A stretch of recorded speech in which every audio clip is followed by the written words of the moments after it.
हाँ जी अस्सलाम वालेकुम। मैं उम्मीद करना सब भैन भाई खैर खरीयत नाल होणगे। ते असी आए सी अज हफ्ता ननकाना साहब तो डायरैक्ट साहिवाल ते साहिवाल तो अगे सानू टाइम मिलिया सी चिश्तियां दा। ठीक है, चिश्तियां आए हैं इत्थे एक लगदी है मंडी। भाईजान मंडी दा की नाम है? मंडी का नाम जी मदरसा मंडी। ते उत्थों अज लैने आ जानवर। अल्लाह पाक खैर रखे इंशाल्लाह। सारे भैन भाई दुआ करो कि जानवर सानू जेड़े ना चंगे चंगे बन जान। ते भाईजान सुनाओ की हाल ने थोड़ा? मेरा छोटा भाई है ते इहदे तो पुछने भाईजान थोड़ा कल दा सफर कैसा रहा बस्सां विच? बहुत अच्छा रहा जी, जबरदस्त। तू कहंदा मैं बड़ा तंग धक्के लगदे आ। कोई नहीं ऐसी तंग इसलिए आए हैं।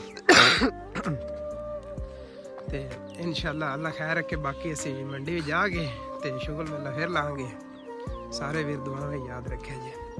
सुबह सुबह का नज़ारा चेक कर लो। भाईजान पिंड का की नाम है?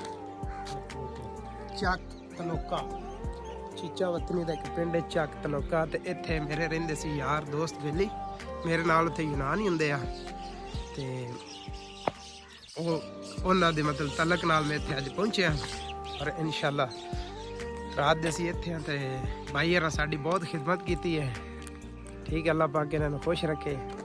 ते इंशाल्लाह अज असीं जाना मंडी ते बाकी फिर तुहानूं मंडी दे मामलात फिर शेयर करांगे। ओके जी, अल्लाह हाफिज़। ते सब भाई भी जनाब मेरे इस यूट्यूब चैनल नूं ज़रूर फॉलो करो। सबसक्राइब कोई बंदा नहीं कर रहा यार।